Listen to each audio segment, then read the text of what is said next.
What's up, guys? Coach Jimmy here with Dave. What's your last name, Dave? Davis. Davis. Yeah. I knew it was Dave Davis on Facebook. I didn't know if that was like some wordplay or Nope. two D's. Lazy parents. Nice. I like it. I like it.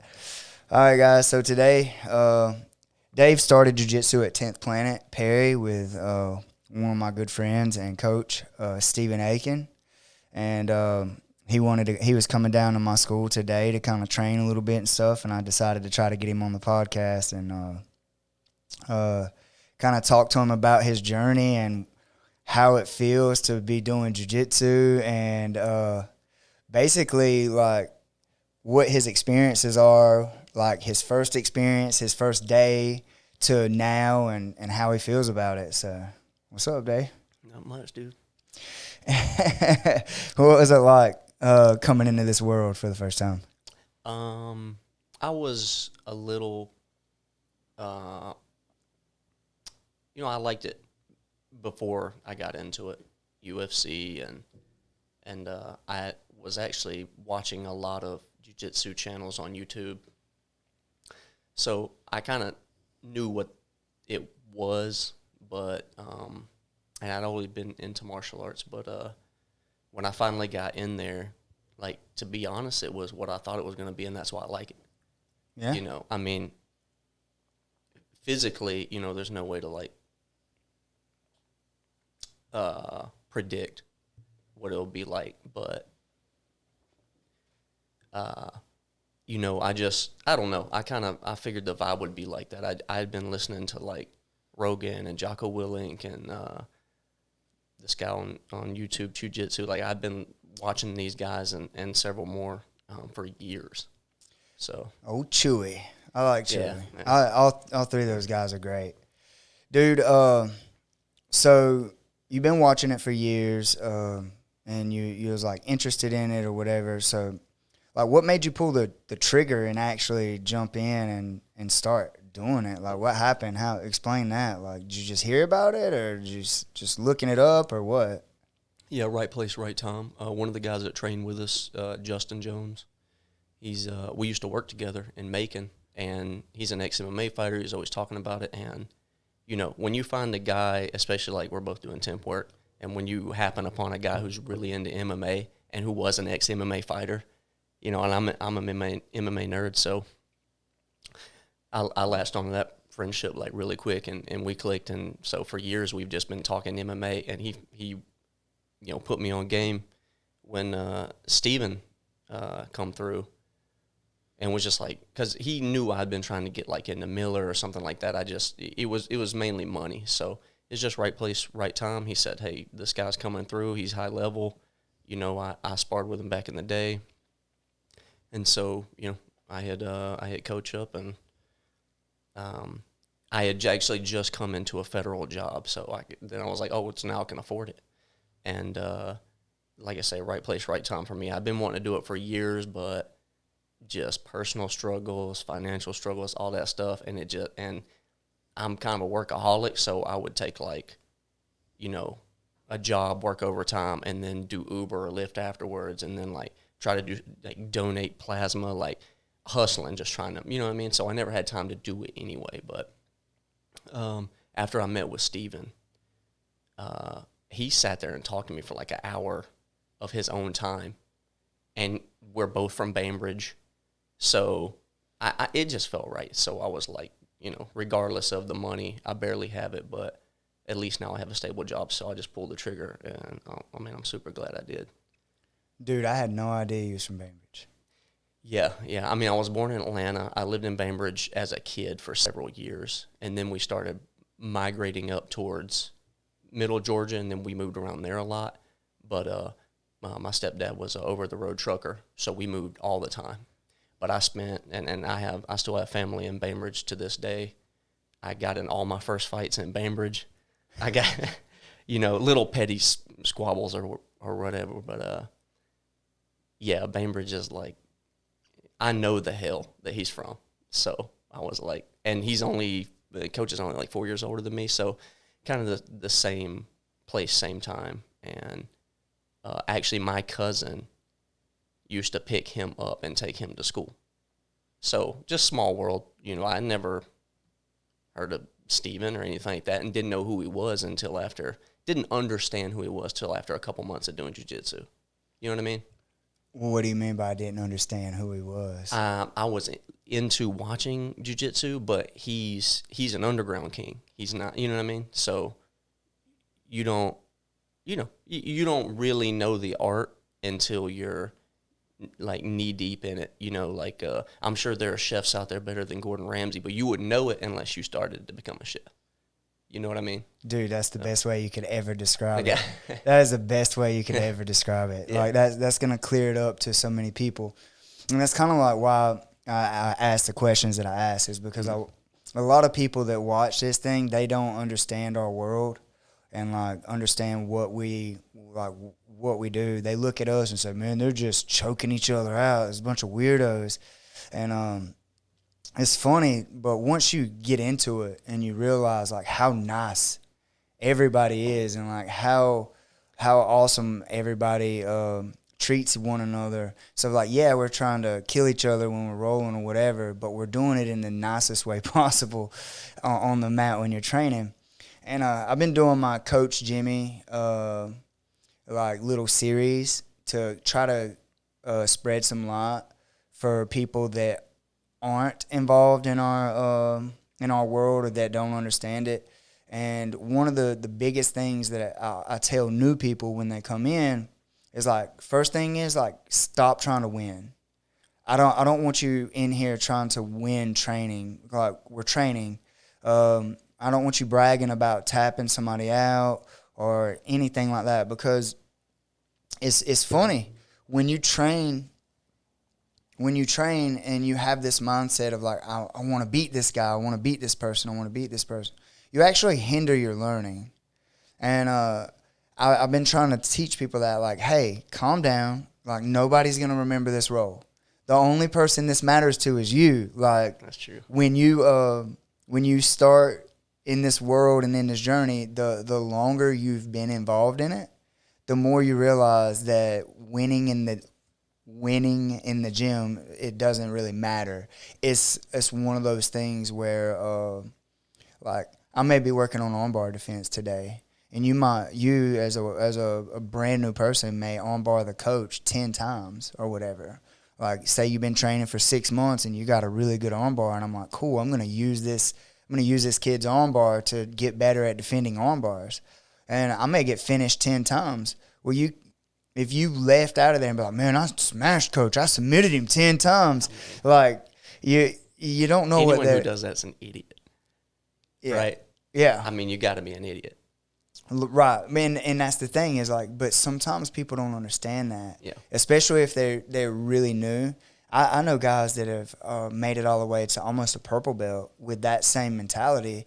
Like, they'll come in and they're just like, and they're just shaking and like, and they're fixing to be purple belts, which is, to me, it would be a master in any other art.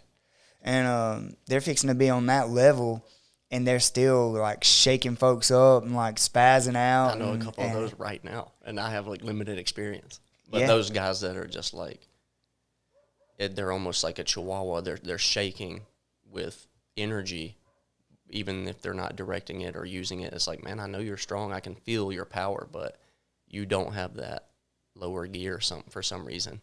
Yeah, dude, and that brings up another point. Like, they're shaking and stuff. That's another thing I tell people is like, how long can you flex in a mirror?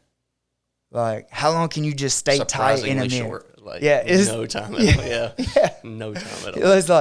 It's like you can't do that very long. So why are you trying to do it in a row? Yeah, and I don't know. I mean, I don't know anything. I don't like speaking on it, especially like in the presence of guys, with your skill set and stuff. And I try to keep myself pretty checked on my opinions. But, I think that when you're stiff and shaking like that, I mean, you're obviously killing 50% of the game, which is your fluidity and movement. So, I mean, maybe that stat's wrong, but Nah, I mean. Dude, you're 100% right. But it's fun, and when people realize that we're there to have fun and like we're not actually like, obviously if you're gonna be in competitions and you're gonna go and compete, and your mindset's a little different, but it's the same. Like, we're gonna go compete, we're gonna go put in this work, we're gonna go a little bit harder, you know, but we're still not trying to hurt one another. And but anyway, and you were saying that you couldn't speak on it or whatever, but dude, you've been involved in this how long now? Since he opened the doors, like day one. So 5.5, 6 months, it was like June or July sometime. I forget. So, call it 5 months to be safe. Probably 5 months, yeah. So you've been around it 5 months, but dude, something that you have an advantage of that people don't I mean, that you probably don't even realize, not people, but you. Give me the juice. You have a coach that is so like meticulous, I guess is a good word, of his culture and what he wants. His vision is very clear. So you have an advantage because he's like, from day one, this is what I want you to do. You started out when his school first opened, so like you're getting a lot of FaceTime. Like there's a lot of face, you know what I mean? Like you were like, you were there when there was only like 10, 11 people on the mat. Less. Like, yeah, like that's what I'm saying. 5, yeah. Right. So you was there in the beginning when there was less than 5 people. So, and then it's Steven, who is a 10th planet black belt. Yep. And you got 5 people on the mat that he's coaching and that he's talking to and he's giving these lessons to. Dude, you was basically getting a private lesson for a monthly membership, which makes you leaps and bounds ahead of these bigger schools with a lot of people in them. And there's something to be said for bigger schools with a lot of people, because you get more roles, you get different body types, you get all these things, you get that side of it. But then you're almost begging for the coach's attention and like, hey, look at me, pay attention to me, I matter, or like, hey, am I doing this right? And when there's 50 people on the mat and you got one coach and everybody's like blue belt or white belt, the one coach can only go around and spend so much time when there's so many people on the mat. But when you got 5, that coach can say, hey, your pinky finger's pointed in the wrong direction or whatever, like I'm being a little silly, but yeah. So I used to say that to new guys, just because I don't know, I've always had that like nurturing side of me where I'm like, man, this is awesome. Realize what's going on, and I didn't realize, kind of until you said so about him having a laid out plan. That's incredibly advantageous. But I used to say that exact thing to just everyone on the mat. I said it a few times that this is basically like getting privates, man. I said it to several people, like, dude, like, it's cool. Show up at 6 a.m. because it's like getting privates. Showing up in the evening is going to be a few more people. It's still like that, less than a dozen. But I used to say that exact thing. Same thing all the time to people, like, bro, this is just like getting privates, man. And if you just YouTube this guy. So I don't know. I don't have a wife or kids or anything like that. I chose the bachelor lifestyle. So this is kind of all I have now, and I don't mind diving headfirst into hobbies and admitting that I love something. You know what I mean? So I started looking at him. As soon as I met him, like I said, he spent an hour of his own time getting me on board, and then I was like, well, I'm gonna go look this guy up all over YouTube, and I'd always known about 10th Planet or whatever, but yeah, I was just impressed with it, and I was just like, this is so cool, man. And I aim for 5 a week, just because is literally is nothing else going in life, to the point where I've always been a guy who was like, always wanted to work. If you need me, boss, let me know. But I've been calling in like crazy the past month. Like, I'm talking, I know I've called in 6 or 7 times in the past month. I did it 3 times last week. And it's just because I want to go train. And I just can't. It's, personal feelings aside of the job, like, I just can't do it. I don't know what it is. I found this weakness where I'm like, you know, where hating what you do meets having the option to go do something else. And, you know, it's a government job, so I have all this leave saved up. I'm not going to get in trouble for it or anything.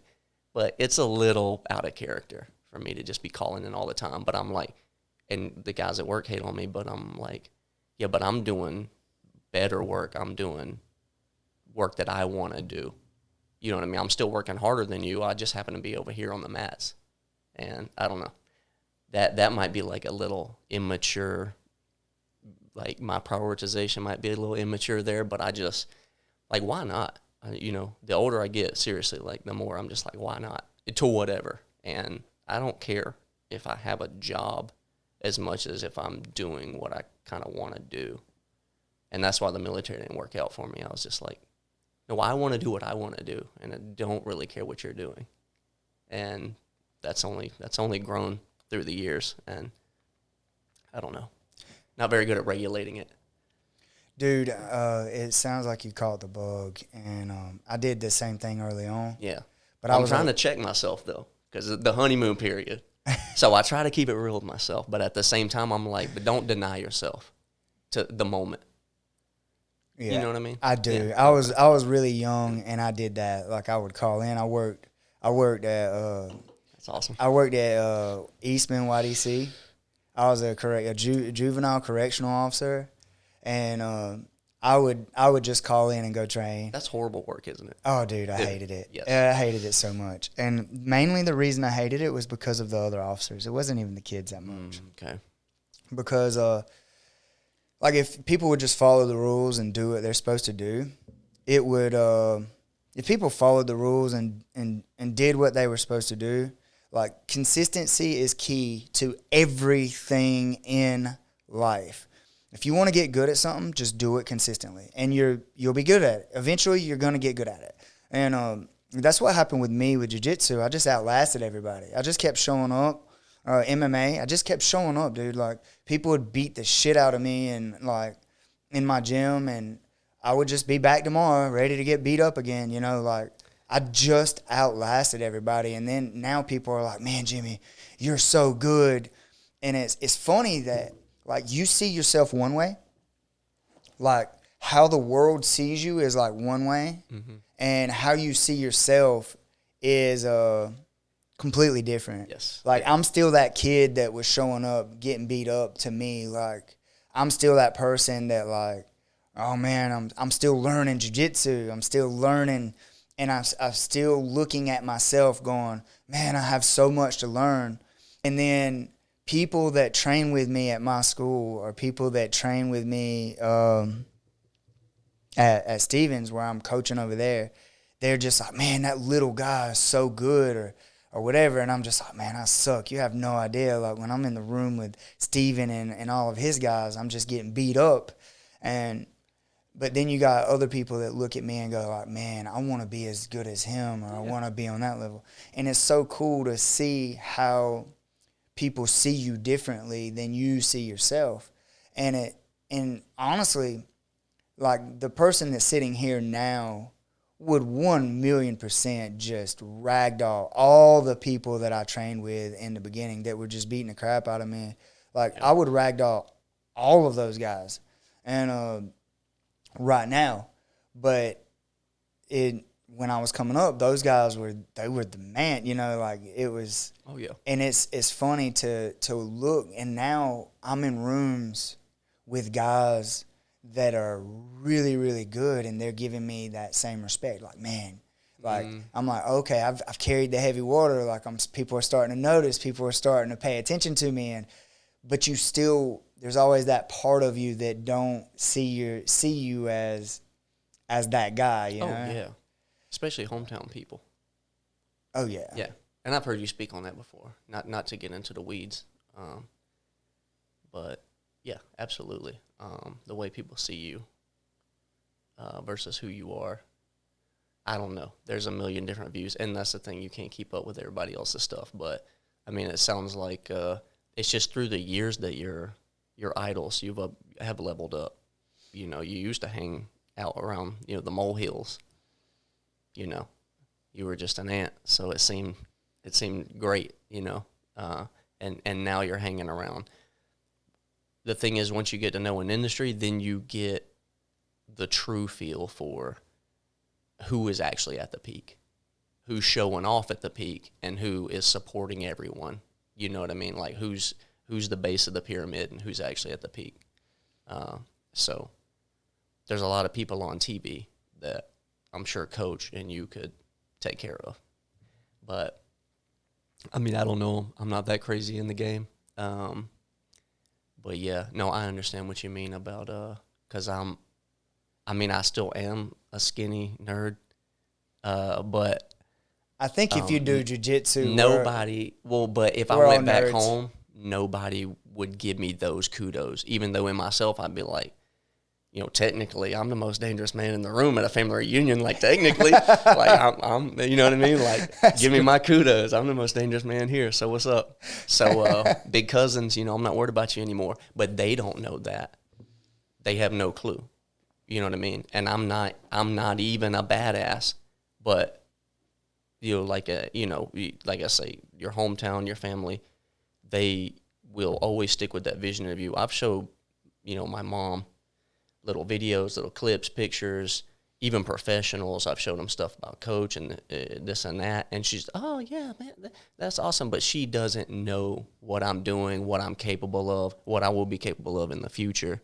She doesn't know the squad that I'm rolling with, basically. You know what I mean? Yeah. And to me, that's half the attractiveness right there, is that all of my boys now, and I've stripped away basically everything in my life as far as friends and stuff like that.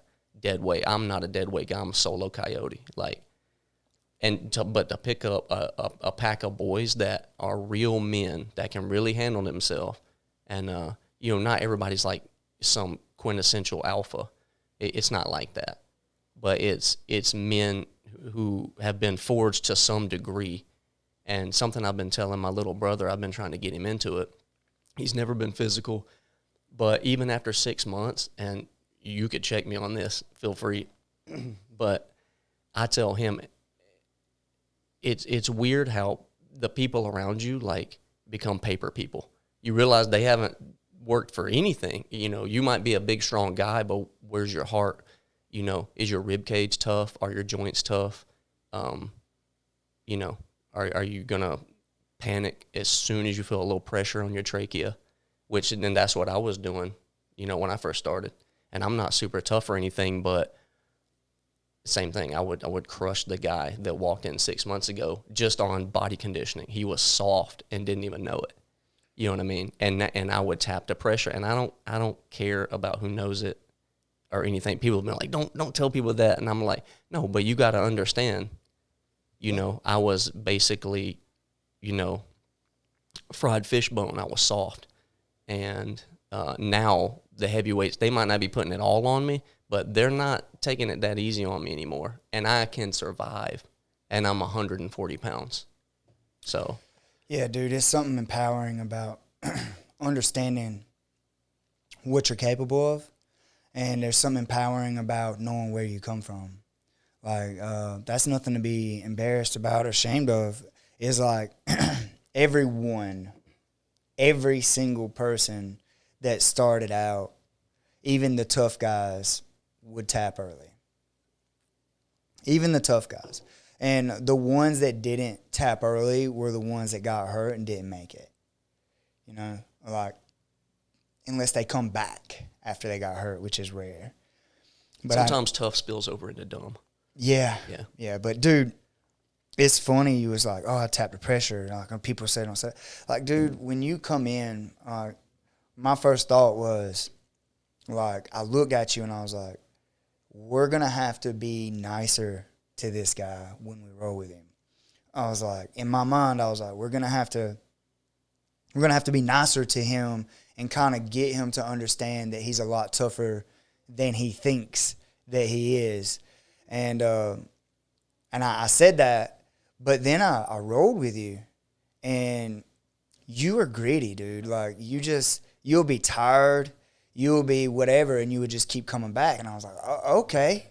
I was like, okay, this, like, he carries himself a certain way, and he says certain things that made me think, like, if he's gonna stick with this, we're gonna have to maybe coddle him a little bit or whatever. But then I rolled with you, and it's like anything in the world.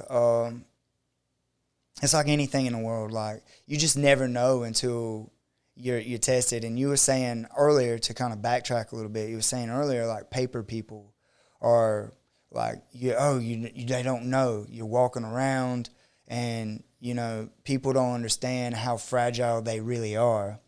And you got these people that are just like, and they're just all like swole, or they carry themselves like they have nothing in the world to fear, and they have no idea like what it's like to have somebody that's 140 pounds that knows how to hold them down, that knows how to put weight on you, that you cannot get up, and it feels like a truck sitting on your chest.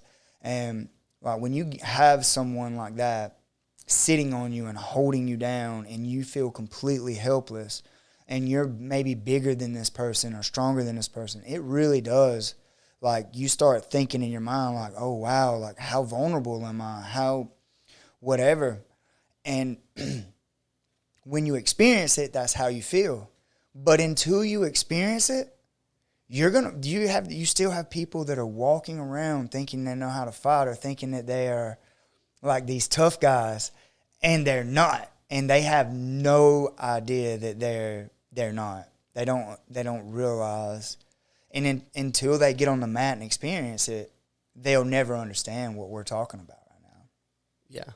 Yeah, no, absolutely. And I used to have that same kind of shell. Like, I didn't think I was like a tough guy or a badass, or I thought I could throw hands. I was scrappy, and that my will, and like you were saying, like, oh, you're kind of gritty. Like, the only thing I've ever had is my willpower. You know what I mean? Like, to just dig in, and it's like I get slept on a lot in that aspect. But before I was doing jiu-jitsu, I had a posture shell. My posture was that of, I'm good to go. Don't try me. Don't mess with me. My eyes were always like, I always just had that going on. You know what I mean? Not mean mugging, but just, I don't have time for you.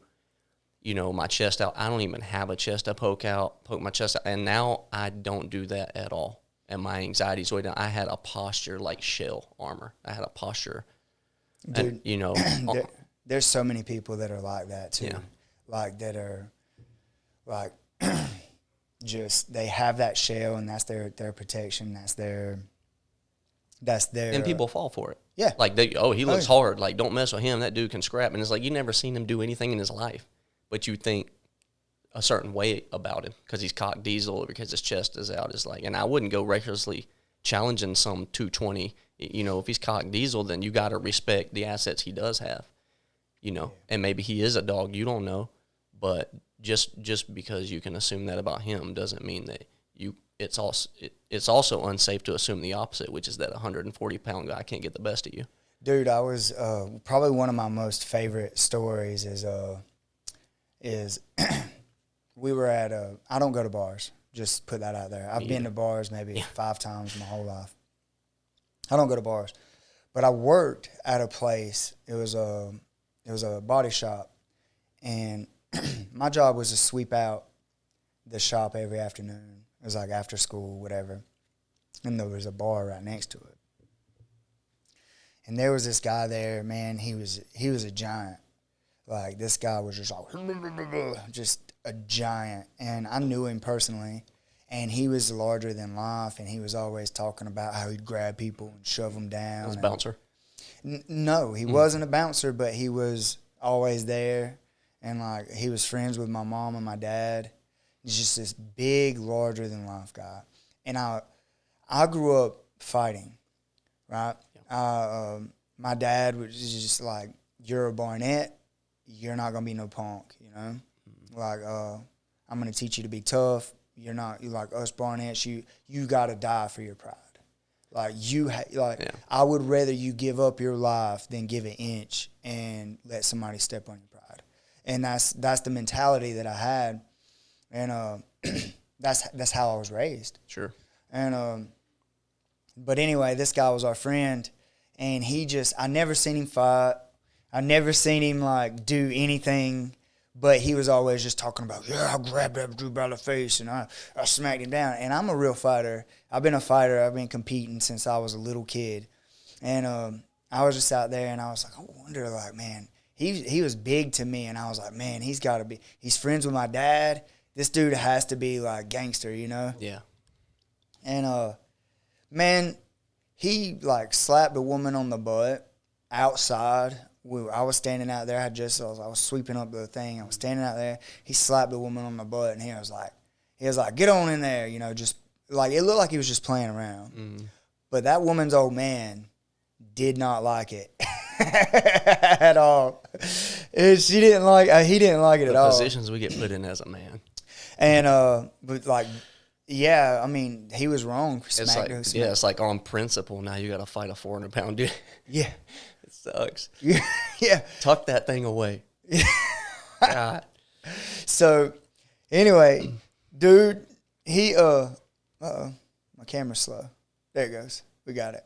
Anyway, dude, so he smacked her, like, get on in there, or whatever, and he was just drunk and like playing around or been drinking. He wasn't necessarily drunk, but the other guy was like, hey, keep your hands to yourself, boy.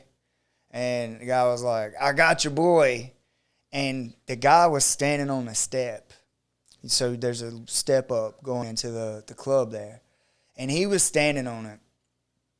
And my mom and dad's friend was standing there. He was like, look, man, I shouldn't have done it, but you're about to get yourself hurt. You need to go on inside.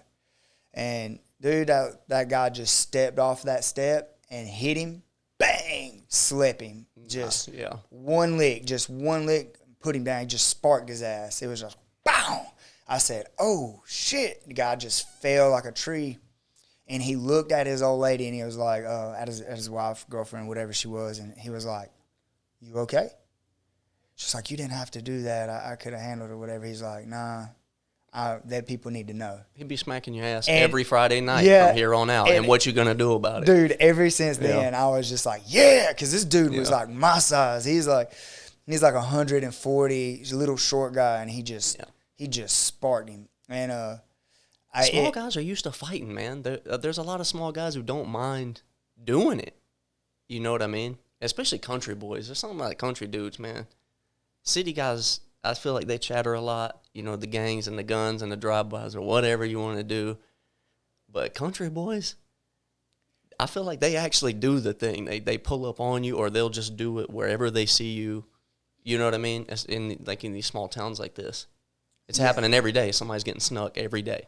Well, the thing is like in the city, you have so much to do. Like, you guys can go skating, you can go to the movies, you can go to the bar, you can go to the parks. True. Yeah.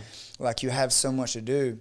Here in like these small towns, you have like trucks, like mud bogs, 4-wheelers, and you have wrestling and fighting and like family rivalries, stuff like there's roots. So that makes sense. And then you have a sense of pride too, like, you know, everybody's gonna know tomorrow. Yeah. So everybody, the whole world's gonna know. Sense. I was such a hermit growing up. I didn't see anything like that. You know what I mean? Fights were all in the family, or like, you know, on the school bus or something like that. But as far as like two grown men, somebody just smoking somebody, I never seen that. It would be sweet, but you know. Dude, I seen it. I seen my dad and my Uncle Dan. My Uncle Dan's passed away now. My dad is the exact same. My dad's actually smaller than I am in height, but he weighs like 15 pounds more than me. But I seen them fight. Like, and my Uncle Dan's like 6'2", 240 pounds. And like, I've seen them just be drinking and just be like, I'll kill you. And there's like, they'll just be throwing hands. And my dad, not really understanding how to fight. Yeah. Because he wasn't a fighter. He was just tough. You couldn't hurt him. It's all willpower. Like, you just can't hurt him, dude. Like, I've seen him just get hit and have these knots on his head, just these giant knots, and he'd still be talking, like just still be in their face. Yeah. Like, what am I supposed? You want me to apologize now? Like, he'd just be in their face, and he's just a tough dude. And my Uncle Dan was the same way though. And he was just twice my dad's side. And I would watch them. They would fight for 2 or 3 minutes till they were just gassed. Yeah. Can't hardly throw punches anymore. And then they'd be laying next to each other, and they'd start crying, I love you. I love you too. Just in a stupor. Yeah. You know what I'm saying? And you're just sitting there by the screen, and we're like, does it have to happen every week? Does it have to happen every week, guys? Like, you know what I mean? It's hilarious, dude. Yeah. But that was life, you know. That's how we grew up. Yeah, man. My dad would take me.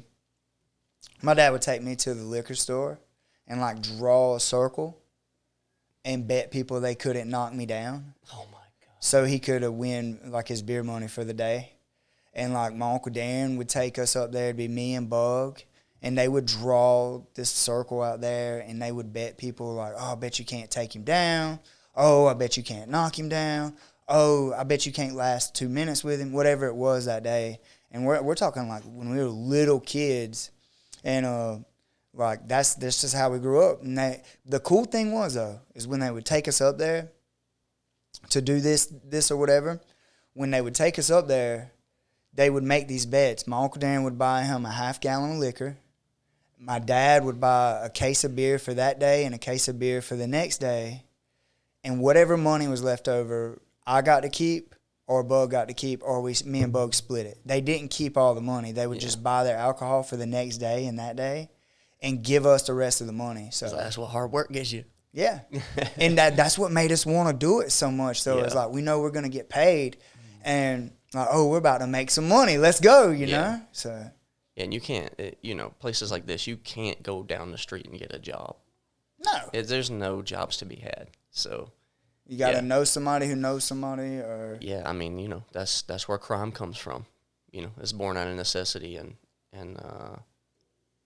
being poor, poverty is.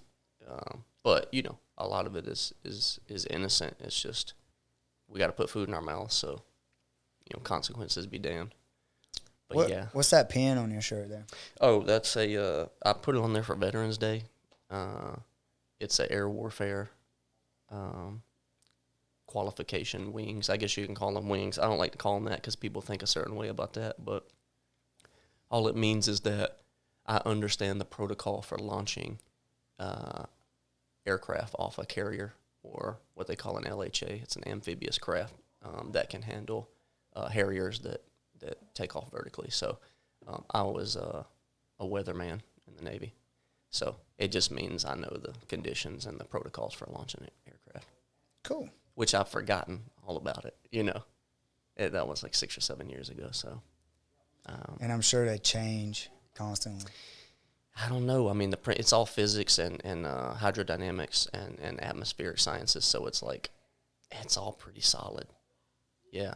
But, I don't have to know the specific conditions. I need to know the weather and the ship conditions, not the aircraft conditions. So, yeah, the aircraft conditions would change all the time, with them building new stuff, upgrading technology and stuff. But as far as altimeter, which is basically your pressure and your elevation, which are both super, super important for landing an aircraft on a moving deck. Gotcha. All right, dude. So anyway. I do this every single time, and I want to ask you, have you ever been in a fight?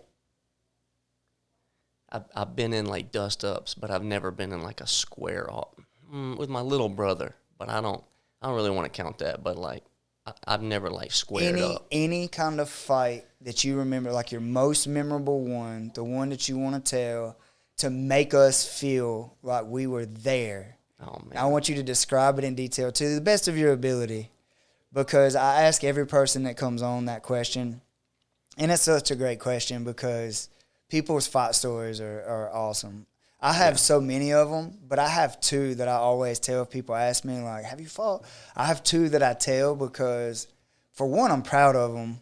Oh, nice. And then for two, it's It's very you're firing on all cylinders in that moment in the real world. It's not like in a cage when there's a referee and there's somebody there to protect you.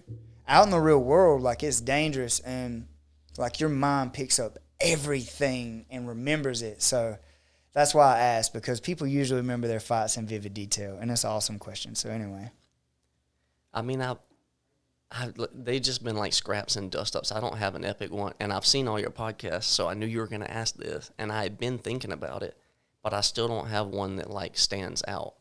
But I'll give you, I'll just tell you about the first time that I did get in a fight, but I got trashed. I got straight trashed. I mean, I was always a small kid, but anyway, so living in Bainbridge, and we lived in a trailer on 5 acres, and right on the other side of our property line, a couple acres away, was this other trailer with this other kid that I befriended. And, we'd go play on the trampoline, ride bikes. We had all this property, and, we're like best friends around the neighborhood. Well, he basically taught me that, just in one encounter, he basically taught me that, like, you never really know somebody. And I guess at the time it probably broke my heart, but I didn't realize it. So I was about 7, I think. And yeah, I was about 7. And anyway, I went over to play on the trampoline one day. We good? You good? Yeah, I'm good. Okay. I was listening, but I heard some noise downstairs, and I was asking people to be quiet. Oh, okay. I thought I heard something in my headphones. Said, hold on, my bad. So anyway, so went over there, playing on trampoline, whoop-de-whoop-de-woo, and I don't know how it started, but I remember us getting into a little shove, and then on the trampoline, and then he shoved me, and I stepped back through the springs and fell flat on my back, and and I was caught up in the springs, and he jumped right on top of me, no mercy, and just started busting and we're like 7, so it's not the hardest thing in the world. It's not the most direct thing, but he's pummeling me. And I just remember sitting there screaming and like crying, and then blood, and then like he jacked me up. And, of course, I finally got out and I scrambled out or whatever. I actually don't remember how I got out of that, but I remember that vividly. And then I ran home, and I was never one to run home and tell. I would just run home and sulk and just be in my. And if you ask me what was wrong, even though my face is trashed, I'd be like, nothing. Like, like if I couldn't handle it on my own, I don't want nobody else's pity or help. You know what I mean? It's like I would rather drown alone, which is a weakness. But as a kid, I was that way from the get. And so I remember my mom walking over there with a belt. And this was back in the day when you could whoop somebody else's kid, actually. You know what I mean? Like, maybe it wasn't, but you could get away with it. You weren't going to get arrested. Dude. But she walked over there with a belt, and because he was walking to our place to finish the job, basically. He was hunting, because I ran whatever, and then my mom asked me this and that. And a couple minutes later, here he comes. He's walking on the property. She's meeting him halfway with the belt. So she's going to beat the fire out of him. But before she gets to him, his mom steps out on the porch with a shoe and chases his tail down and gets to him first and beats him with a shoe all the way back to his place or whatever. Because, I mean, you can't do that. You can't, you know what I mean? But kids being kids. But it taught me, it kind of snapped something in me. And I never really talked to him after that, but it kind of snapped something in me. It was like, man, you never really know somebody. Like, man, I thought we were best friends. And then you just, and then it, maybe a part of it also kind of made me, I wasn't a man, but even as a kid, you realize, like, you just got trashed, dude. And ever since then, I kind of carried this, you know what I mean, that armor. I think everybody. So that's something that I honestly think that you learned early on, at 7, I guess. I think everybody should get punched. Like, I think if you've never been hit in your life, I got beat up 3 times that year. Dang. Yeah. No, I think I was a little nerdy. You know what I mean? Yeah. The worst glasses, the worst haircut, the worst clothes, the worst everything. Antisocial, a hermit. So I was an easy target. I gotcha. So making sure this thing's acting right. For some reason, it slags sometimes. Lags. I'm not slag, but lags sometimes. Anyway, I think that what I was saying was I think that everybody should get punched because people go through their life like timid, worried about fighting. And like when you get hit, you realize like, oh, this ain't that bad. Like, it's crazy how you can get hit and it's almost like your body knew, like, because immediately, at least when I get hit, like immediately I can't feel it.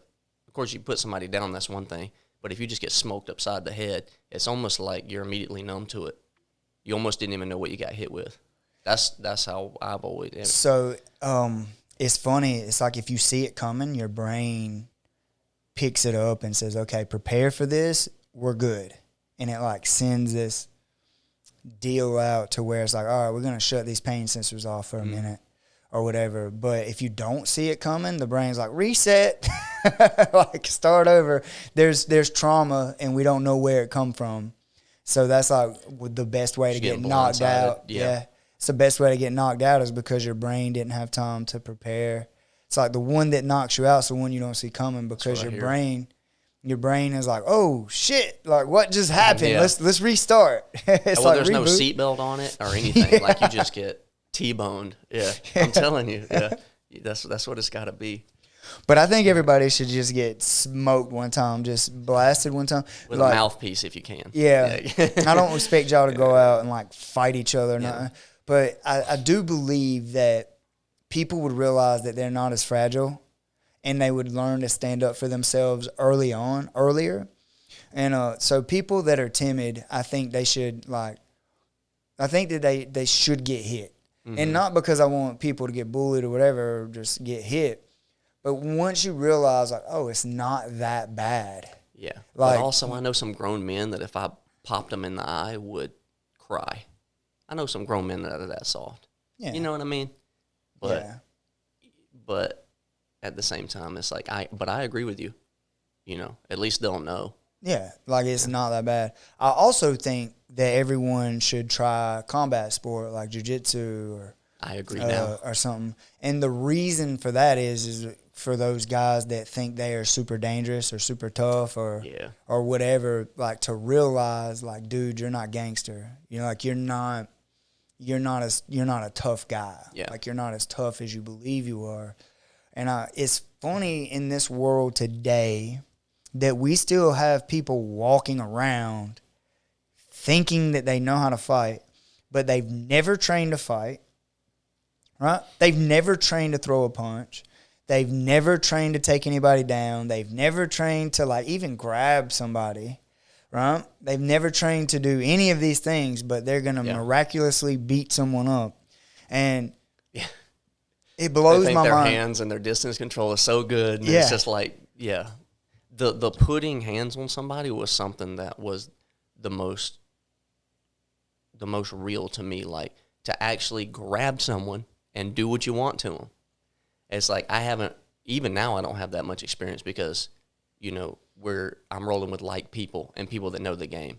So I haven't been on the outside and actually grabbed someone and felt what I assume is probably pretty fragile in capable hands. You know what I mean? Like semi-capable hands, similarly sized person. So like, I mean, there are people walking around and they're made of paper, but they're all like puffed out. You know what I mean? Yeah. And they're wedged in between the people who have seen gym combat or combat sport and then the generation ahead of them that's seen real combat. And like most of these people who think they're hard, their dads are the hard ones. You know what I mean? Or were back in their own day. Yeah. Would go toe-to-toe. 100%. Yeah. 100%. And it's funny, though, but, like, you got these guys that to this day and age are just like, and they still think, and they overestimate their ability like that. Like, you've never trained, you've never done this. Yeah. And I always say, I compare it to, like, dude, like, can you beat LeBron James in a game of basketball? They'd be like, well, that's ridiculous. I'm like, okay, so you understand the gap is similar. That you can't beat him, right, in a game. You understand that. So what makes you think that you're going to beat someone that trains every single day to do this task? Yeah. And you don't. It's like the people whose opinion on a science matter that already has a white paper on it, their opinion matters more. And it's like, no, you don't understand. It's not his opinion. He spent his life doing this. There's no question or epiphany or you smoked and had a great idea. None of that is going to usurp what he's already been through. Right. So you're not going to get lucky in a fight, and you're not going to get lucky in a debate against experts. Yeah. So people don't realize, or they just don't take the time to assimilate, and they don't want to know. I didn't want to know really.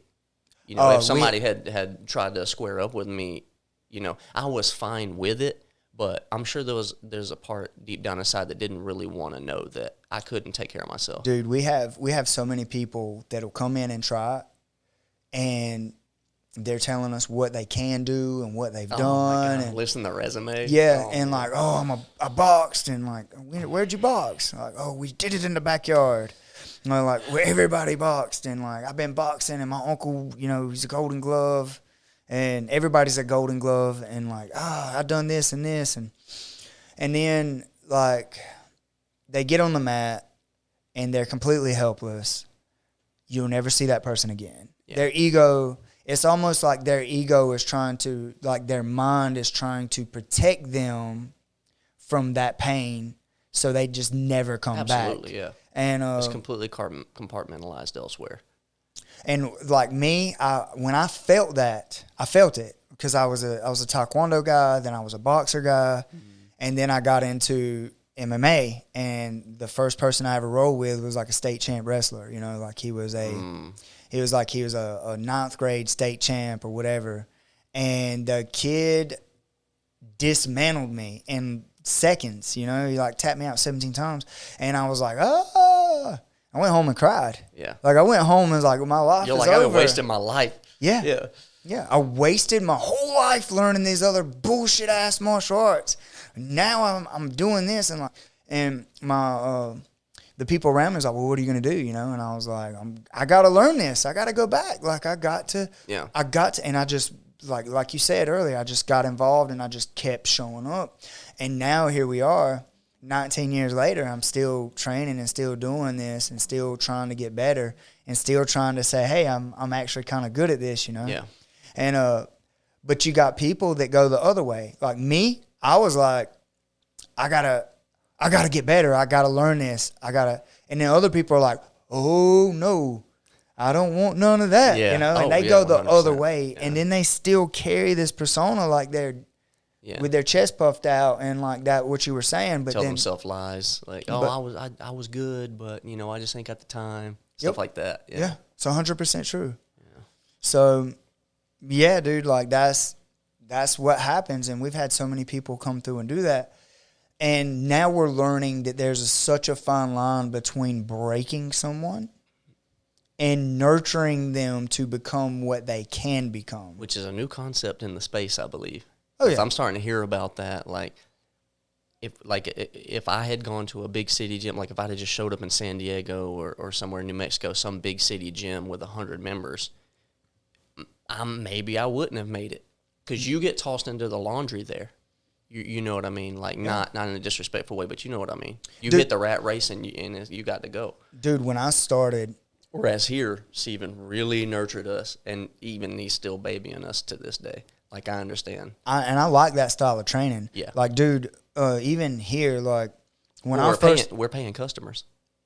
Yeah. You know what I mean? So it's like, he doesn't want to trash us and send us running to prove a point, to prove he's tough. Like, he don't have to do that. Yeah. And that was something that he and I both did wrong in the beginning. Is like, it was like, hey, look how effective it is. Let me just smash you and show you what I'm coming. And if you're tough, like, I'm here because I know how I understand how effective it can be. I'm showing you how tough I am, then you'll come back and want to train with me. And that's not the case. Most of the time, people get beat up and they're like, no, I don't ever want to do that again. You wake up the next morning, you're like, can I do this and go to work every day? Can I do this 3 times a week and go to work every day? And it's like, if you got a hard manual labor job, why would I want to do that? Unless you got into it for the right reasons. And now you're starting to see people, like, myself included, we're doing it different, man. Like, we're saying, okay, for longevity, this is a sprint. It's not this is a marathon, not a sprint, right? And like Like, let's show up and train smart. Yeah. And the consistency that we were talking about earlier is key. Like, I can show up every day and practice an arm bar. Guess what I'm going to get really good at? Arm bars. I don't have to fight every day of my life. Yeah.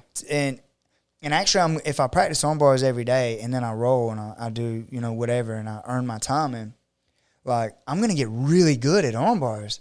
And I don't have to fight and, like, prove that I'm tough and do all this other stuff. Like, I don't have to do that.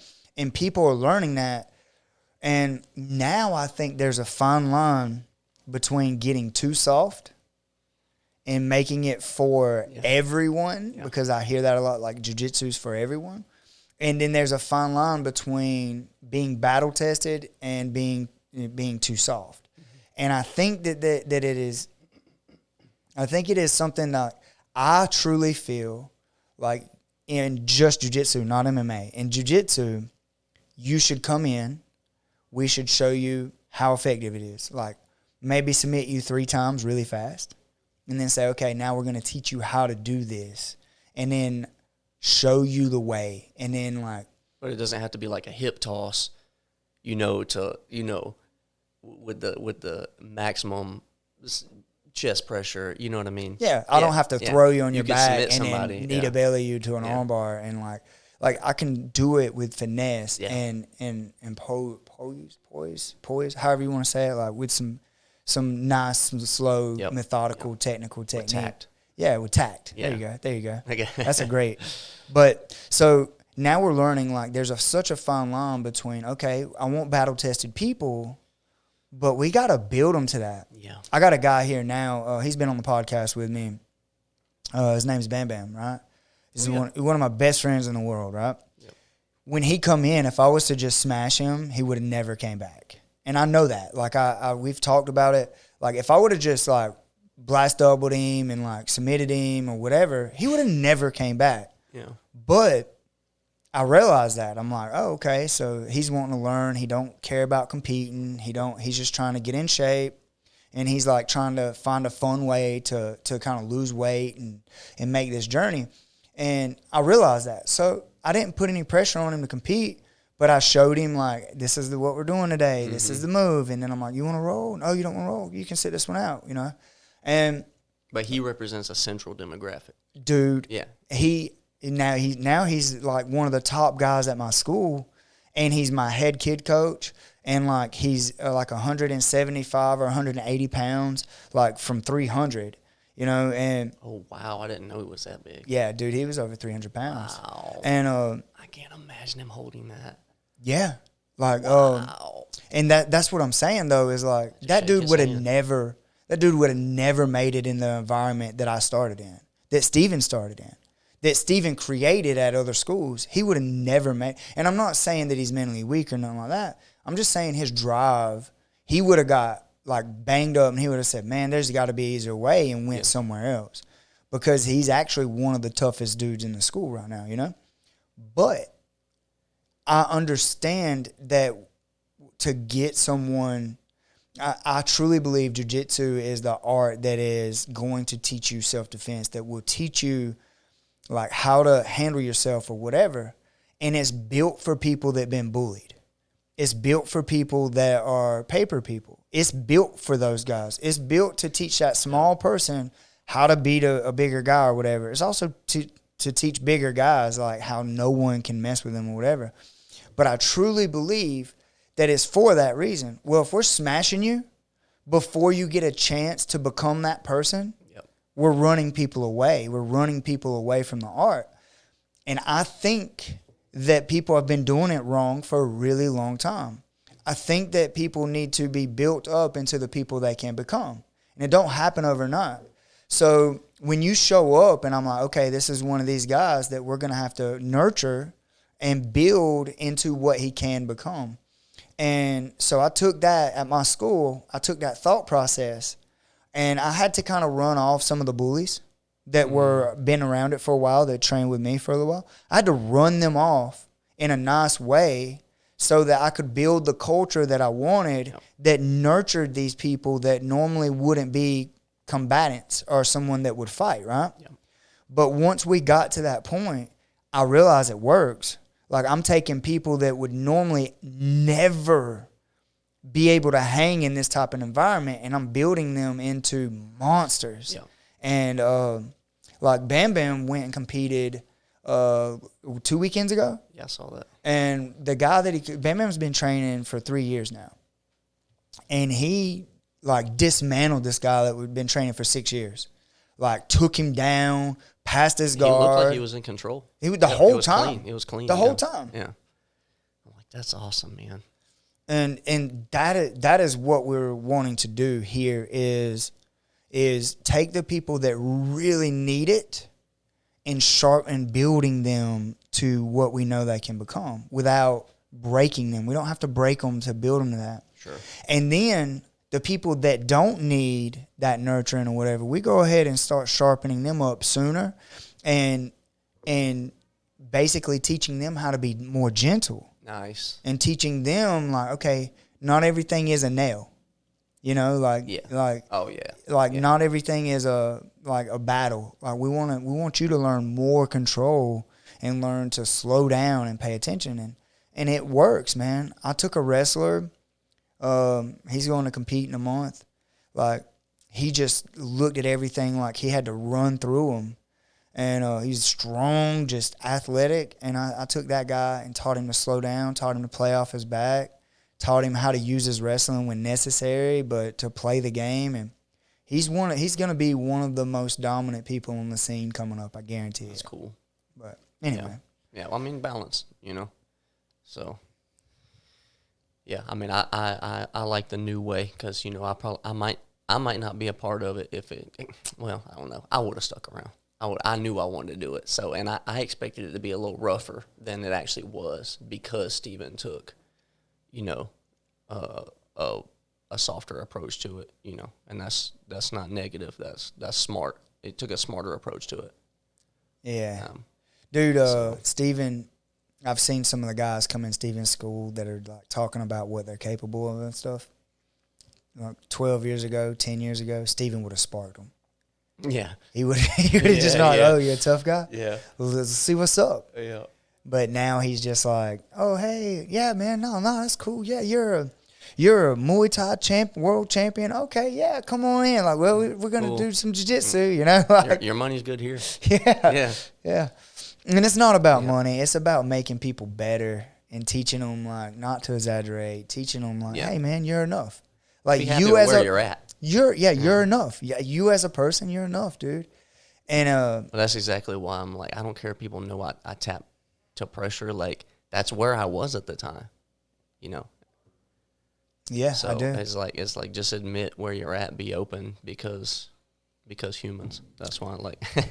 So I'll tell you my story about tapping the pressure. Mm. I've never tapped the pressure, but I've had my ribs broke because I didn't tap the pressure. Should have tapped the pressure. Yeah. So it's nothing to be down on about, right? I've had people get positions and be like ready to choke me, and I've tapped before they choke me, but I've never actually tapped. It's just straight pressure. Mm-hmm.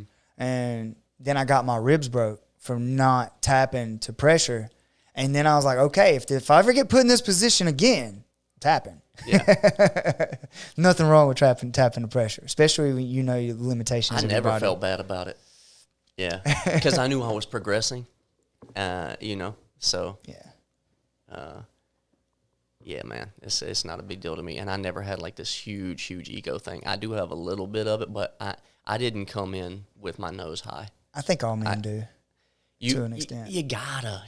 It's a hard balance because, you know, even when I'm rolling today, sometimes I'm thinking I don't want to go hard out of respect for this person. Like, I don't want them to think I'm trying to prove something. But then on the other hand, they're like, well, you're cheating me out of a roll, man.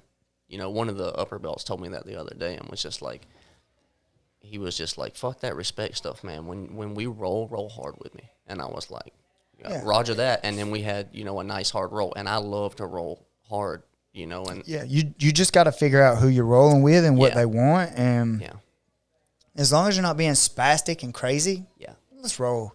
Like, don't cheat us out of our roll, because just think about this, and this is a really good way to think about it. we're using you to get better ourselves. 100%. Yeah. We're and that's why I using don't you put up a huge fight. We're using you to sharpen our tools. Absolutely. And like I'll reverse wrestle with you guys. Like I won't even try to take you down. Like I'm trying to learn how to sprawl or defensive wrestling. Or I learn how to escape arm bars. I'll let you guys practice doing your arm bars, and I learn how to escape. I'll let you guys practice taking backs, and then I try to escape. And like, okay, if I can escape somebody that has learned how to do a rear naked choke on a basic level, then if it happens to me in the street, I know I can escape.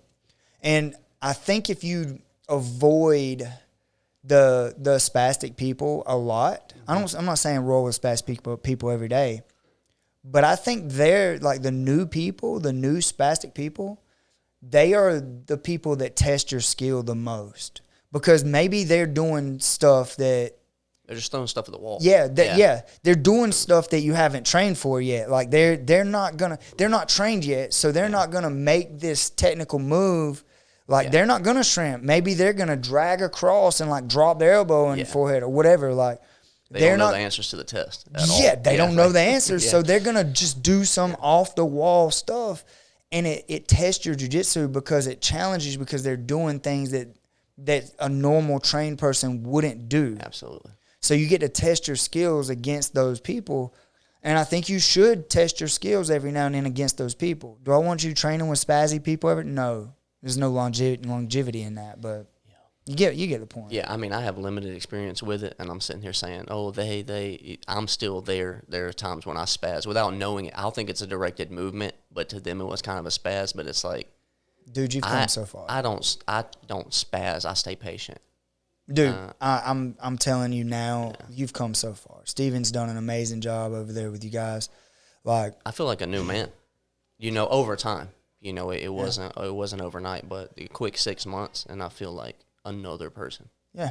Dude, all of you guys, like, every time I go over there, because I coach there on Wednesdays, and every single time I go over there, I'm just like, dang, they're doing new stuff. Like, this is cool. It's like you guys level up from week to week, and it is so cool to watch how fast you're growing. Yeah, you guys are growing so fast, and it's just cool to watch. You can tell that there's a lot of care and a lot of time and a lot of energy put into you guys. I always said, like, the culture is super pure. It's super pure there, and I don't know how it is at other gyms, but the culture, at that spot is just. And there's a few guys, there's me and maybe 3 other guys that started day one, and we're still there, going multiple times a week. And so now there's a scaffolding there. And if you don't show up, people will hit you up. I'll hit other guys up, bro. That's 2 classes. You best be in the next one.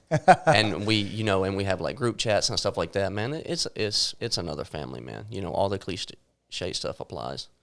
Okay, so I have 2 things. Number one, I really like that y'all are hitting each other up outside of class. Like, hey, it's been 2 classes. That is phenomenal. That is awesome. I need to build that in my school. And 2, what group chats? How come I'm not in them? Just like I'm putting you on the spot. Instagram, I'm just kidding. I'm just kidding. There's this one guy in class who started there's like 4 of us in the group, and he calls it the High Council. He changes the name all the time. High Council, like,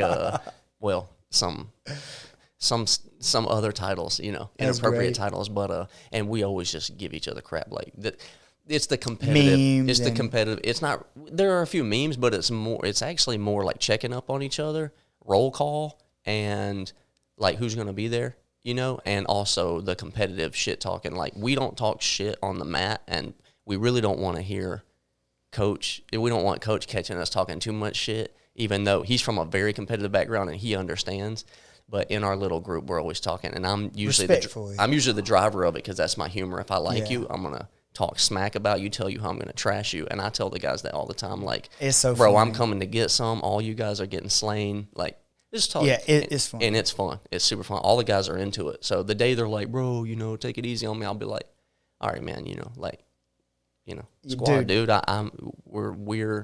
We're friends. Family. Yeah, it's family. Yeah, and I'm pushing you, so you push back. So we can get up this hill. Yeah, it's funny. Still, Zach would be telling me, and I respect all of them. I'm not saying that in vain. I can't sleep on any of them at my level. Yeah, Zach be telling me, he's like, he's like, oh, I got to get Dave today. He told me he was going to do this. Like, Zach's a puzzle for me. Yeah. Yeah. Dude, I mean, physically, I feel like, if we're being honest, like physically, I feel like, yeah, I can match him, and his skill level is a little higher. He catches me more than I catch him. But, I feel like I'm closer to him than he is to you guys. You know what I mean? Yeah, I do, absolutely. And, like, some of the stuff is like, I'm not gonna put you on blast in here, but I'll mention it to it. Dude, you can't put me on blast. I can though. Yeah, I can. You don't have no clue. I got you. Man, tell me after. I am because it's funny. It was the funniest thing to me ever, and I was like, I'm gonna mention this to Dave, and because it was so funny. Like he told me what you were saying and stuff. And I say some crazy stuff when I'm close to somebody. Yeah. And I was like, man, I wish I could have seen that conversation because it was funny.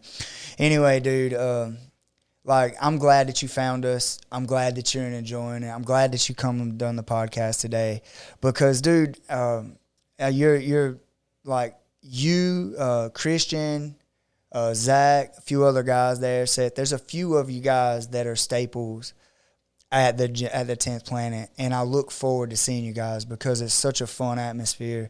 And I've never been a part of a gym that is quite the way that Stevens is.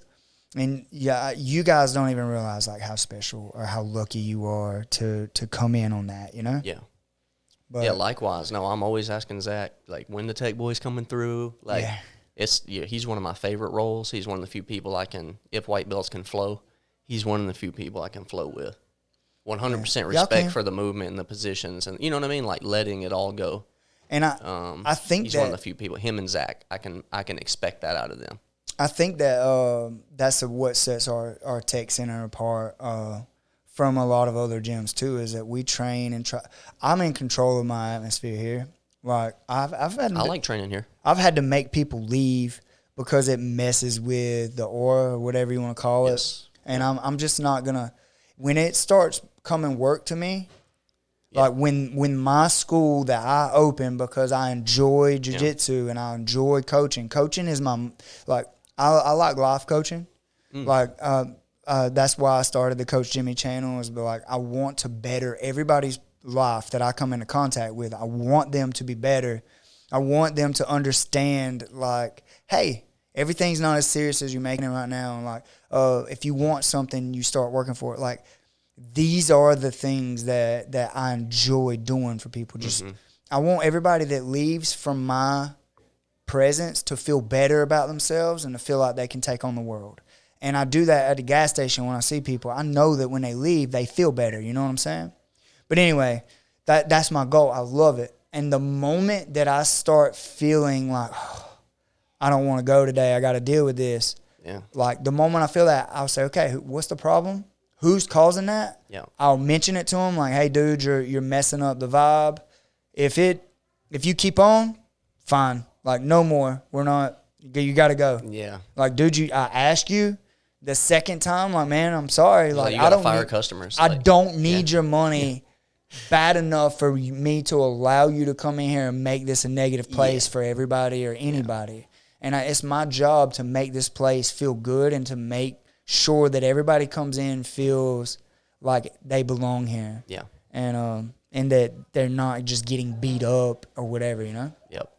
Anyway, dude, 100%. Do you got anything that you kind of want to say to anybody? No. I mean, obviously, if you're in Perry or Middle Georgia, stop by 10th Planet Perry. And if you're in Eastman or slightly outside of Middle Georgia, stop by the Tech Center. Yes, sir. I like it. Yeah, I mean, and the cross training is cool. You allow me to come here and train, for nothing. Just you're a part of our family. Cool. Yeah, that's just super cool. It was a scheduling thing, and I wanted to come down here, and I like hanging with you guys. So, yeah, no, I don't have much to say, man, but I appreciate it. This is fun. Dude, this is one of my favorite things to do. I'm going to start doing more. I love podcasts, too. It's my favorite. It's one of my favorite. I love doing this. We're going to actually do 4 seats. I'm envious of all this. Have all the competitors and we're just going to have a camera in front of each one and talk about like competing and stuff and like what their last tournament was like. So we're going to do that. But anyway, dude, we got our kids starting to pile in downstairs and stuff, and I don't want them to be like bang, bang, bang, and like talking really loud. And which we actually have threshold things on the roadcaster over there. So you'll probably never hear them in the background, but I can hear them. So yeah, me too. Yeah, so it's definitely starting to flow. I don't want to have to. I'll be distracted. No, it's a good time. So, guys. Anyway, that's Tech Talk with Dave Davis and Coach Jimmy. Oh, there you go. Do it again. Yeah. Bang. There you go. And Coach Jimmy at Tech Center. If you ain't training somewhere, go train. Get on those mats. And guys, I'm going to end this with this simple word of advice. If you are training somewhere and they're trying to force you to act a certain way, or they're trying to make you fit into their bubble about leg locks or whatever, and they're not just being cool about your training, or if it's a fight every day, or if you feel like you got to walk on eggshells because you're being disrespectful or you can't talk or whatever, find somewhere else to train. Like, find a legit school. Make sure that it's a legit school. Have some fun. Train there. Talk to your coaches. Don't worry about all the respect and stuff. If you don't know the culture, you don't know. How are you supposed to know?